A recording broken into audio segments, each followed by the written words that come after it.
조다로 칼럼 13탄. 언론이 바로 서야 나라가 산다. 어제는 69차 광복절이었습니다. 그래서 광화문에 사람들이 많이 모인다고 해서 광화문에 나갔습니다.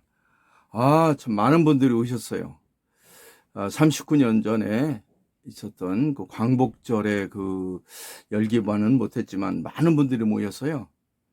광화문에 우파라고 하는 사람들이 거의 광화문 광장을 가득 채우고 저쪽 시청 지나서 그 남대문 쪽까지 사람이 쫙 한 몇십만 모인 것 같습니다.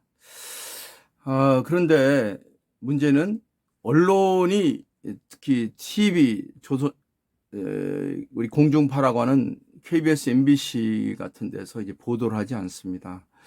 저는 대학에서 매스컴을 공부하고 언론에서 상무로 있었고 신문사 방송국에도 있었고 대기업의 그 홍보 담당 책임자로도 있었고요.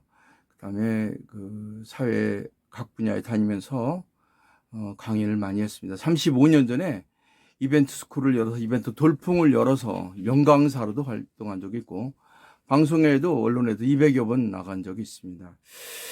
근데 제가 아는 상식으로는 언론은 보도를 해야 되는데 왜 이런 걸 보도를 안 합니까? 옳고 그른 걸 떠나서 사람들이 모였다는 사실을 보도하는 것이 언론입니다.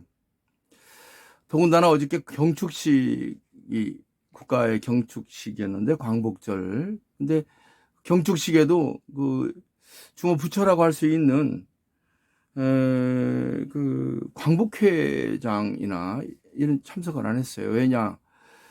독립기념관장으로 김영석 씨가 그 내정됐는데 이거 인사가 안 된다. 인사가 이제 불공정하다. 이런 트집을 잡아서 열린 민주당하고 좌파들이라고 하는데 우파에서는 그런 사람들이 한 명도 오지 않았어요. 국가의 경축일을 쪼개서 하는 어처구니 없는 일이 벌어지고 있습니다. 아직도 편파 보도가 여전합니다.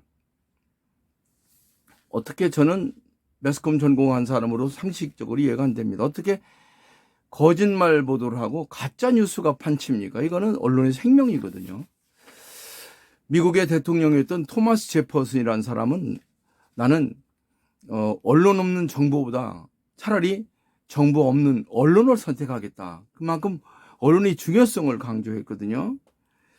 얼마 전에 방송통신위원장으로 이진숙 전 MBC 대전방송국 총국장이 이제 내정이 돼서 청문회하는 과정에서 공정보도에 대한 이야기가 나왔습니다. 이진숙 이번에 이제 방통위원장이 되셨고 이제 탄핵을 당하셨는데 탄핵 소추를 당한 것이죠. 이진숙 방통위원장이 바이든 날리면 같은 그런 보도는 불확실하기 때문에 보도를 안 하는 게 원칙이다. 사실이 아니면 보도를 해야 되고 확실하지 않으면 하지 말아야 된다라는 얘기를 했거든요. 이게 보도 준칙이랍니다. 그걸 무시하고 방송이 폄하하려고 누구를 폄하하려는지 모르겠습니다. 그렇게 편파 보도를 하고 의도적으로 하면 언론이 아니죠. 이진숙 후보자는 이런 얘기도 했어요. 어떻게 김대중이나 노무현이 훌륭한 사람이다 하면 아주 정상적인 사람이 되고 이승만이나 박정희를 추종한다 또는 추앙한다 그러면 어떻게 극우가 됩니까?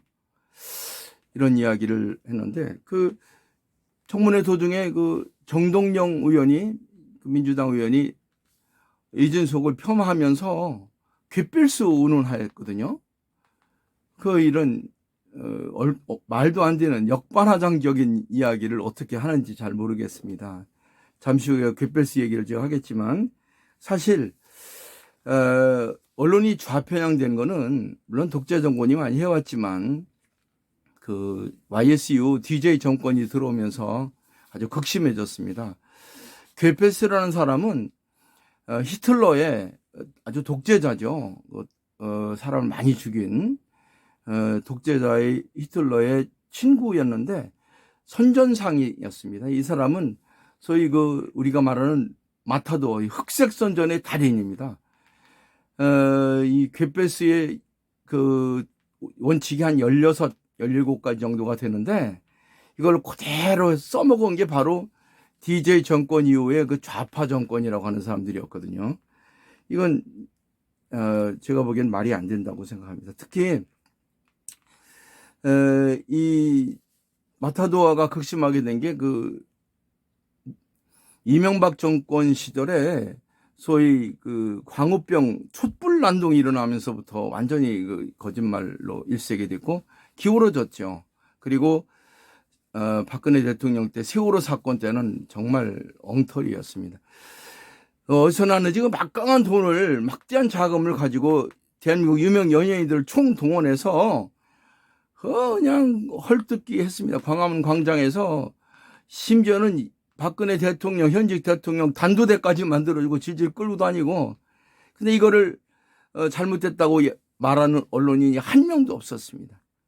그 난리가 나가지고 아시다시피 박근혜 대통령이 이제 인터뷰를 하는데 KBS, MBC, YTN, SBS가 편파 보도를 하니까 나는 못 믿겠다 해서 이름도 없는 정규제 TV를 갖다가 단독 인터뷰하는 어처구 없는 일이 발생이 되기도 했습니다.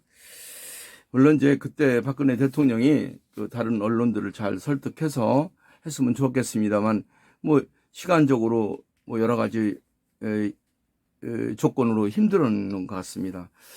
문재인 정권 이후 소위 여러분 탁현민이라는 사람이 있잖아요. 전 너무너무 안타깝습니다. 저는 이벤트 이론을 만든 사람입니다.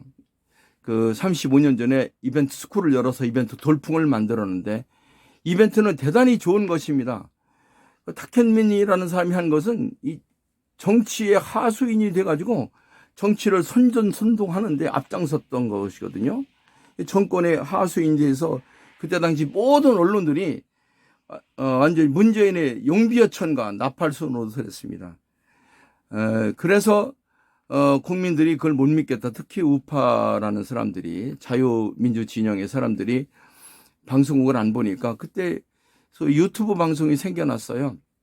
아시다시피 조갑제닷컴이라든가 신이한수라든가 그 다음에 펜앤마이크라든가 이런 많은 TV들이 생겨나가지고 어처구니 없이 공중파를 불신하고 유튜브 세상이 됐습니다. 물론 유튜브가 이제 잘하는 분도 있지만 여러 가지 열세였기 때문에 정보에 미약한 분도 있었어요. 그러나 모든 사람들은 그걸 믿지 않고 소위 그러다 보니까 이제 가짜 뉴스라는 것이 판을 치는 어처구니없는 세상이 됐습니다.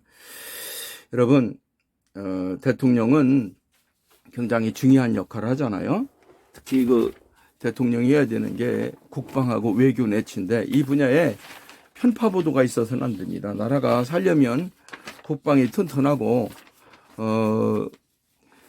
외교가 바로 서서 나라가 바로 서야 되지 않겠습니까? 그런데 근본적으로 이념 전쟁에 의해서 편파 보도한다는 건 이건 말이 안 되는 소리입니다. 전에 대통령으로 출마했던 홍준표 후보가 기울어진 운동장이라고 했어요. 특히 DJ 정권과 그때 이후로 언론이 소위 우리가 말하는 좌파, 우와 좌로 얘기하면 이제 좌파죠. 좌파에게 매수되었는지 계속 편파적인 보도를 하고 있습니다. 그쪽의 보도는 좀 유리하게 하고 반대당의 정부는 거의 취급을 안 하거나 축소하거나 왜곡 조작하는 이런 일이 있으면 안 되겠습니다. 저는 한 가지 꼭 드리고 싶은 말씀이 있습니다. 언론의 불공정 보도로 인해서 피해를 본 게 대한민국 국민입니다. 전 세계가 한국으로 몰려오고 있고 한국을 추앙하고 있습니다. 그중에 한류라는 것이 전 세계를 강타했는데 한류를 만든 게 저라고 말할 수는 없지만 우리가 말하는 한류는 풍류에서 나왔습니다. 풍류는 6,000년 전에 있던 풍족의 유행인데 그거를 소위 그 군사정권이라는 전두환 정권 시절 허문도 씨가 국풍이란 이름으로 살리려고 했어요. 그런데 그 군사정권이어서 성공을 못하고 80년, 국풍 80년 한 번으로 끝냈는데, 저는 1988년 올림픽을 기화로 해서 이벤트 돌풍을 만들었습니다. 이벤트 창조론을 개척해서 이벤트를 세웠는데, 그래서 한국이 이만큼 지난 35년간 세계 중심국으로 떠오르게 된 것도 이벤트의 영향이 크다고 생각합니다. 그런데 이벤트가 나쁜 것이라고 한 것은 특히 지난 문재인 정권 5년 내내 이벤트라는 이름을 가지고 나쁜 짓을 했습니다. 이벤트는 나쁜 것이 아닙니다. 칼을 가지고 우리가 음식을 하면 좋은 것이 되지만 그거를 흉기로 쓰면 되겠습니까? 우리 이진숙 방통위 이번에 위원장으로 되신 분의 그 말에 따르면 언론이 공기가 아니라 흉기라고 합니다. 이 말이 안 되죠. 그래서 이벤트가 나쁜 것이라고 하는데, 이벤트는 그렇지 않습니다. 이벤트는 새로운 1차 산업, 2차 산업, 3차 산업 하는 농업과 공업과 IT를 섞어서 세계 중심으로 가는 문화 강대국을 만드는 가장 중요한 4차 산업의 4차 혁명의 핵입니다. 그걸 제가 35년 전에 만들었는데 이벤트가 나쁘다니요. 지금 하고 있는 것은 여러분 이벤트가 아니라 행사나 쇼입니다. 오늘 제가 말하고자 하는 주제가 언론이 바로 서야 된다는 것이기 때문에 나중에 이벤트에 관한 얘기를 자세히 하겠지만, 얼마나 어처구니없는 일을 문재인 정권이 저질러서 정치의 하수인이 바로 이벤트라고 착각하는 일이 벌어졌는지 너무 안타깝고 답답합니다. 이벤트는 그런 것이 아니기 때문에 제가 27년간 숨죽이고 있다가 지난 7월 4일 날 신촌문화학교에서 이벤트 경지학을 선포했습니다. 이벤트 스쿨 창시한 지 35년 만에 이벤트 다시 바로 세우려고 하는 것입니다. 착한 이벤트로 세상을 바꾸는 그런 세상을 열고자 합니다. 우리가 이벤트를 잘하면 문화 강국으로 세계 중심국으로 떠오를 수 있습니다. 아시다시피 세계가 우리나라로 몰려오고 있습니다. 그 중심에 언론과 이벤트가 있습니다. 언론을 바로 세워야 나라가 삽니다. 국가의 세계 축이 정치와 언론과 교육인데, 지난번 칼럼에서 제가 정치는 언론과 교육이 바꿔나가야 된다는 주제로 12탄의 말씀을 드렸는데, 이제 언론이 바로 서야 나라가 산다 라는 주제로 말씀을 드렸습니다. 정리하면 이제 우리는 4차 산업의 중심인 창조적인 이벤트를 열어서 바른 언론을 가지고 보도해서 세계 중심국으로 올라가야 됩니다. 여러분, 반드시 우리 한민족은 해낼 수 있습니다. 시온 문명의 본고장인 1만 년 전에 세계 초유의 문화를 만들었던 대한민국은 세계 중심국으로 크게 도약할 수 있습니다. 정치와 언론과 교육, 종교가 바로 서고 그 중심에 언론이 바로 서면 우리는 기필코 문화 강대국을 이룰 수 있다고 생각합니다. 문화로, 세계로, 미래로 기발한 이벤트로 아름다운 세상을 만드는 조다로 TV의 조다로 칼럼 13탄 조다로 교수였습니다. 감사합니다.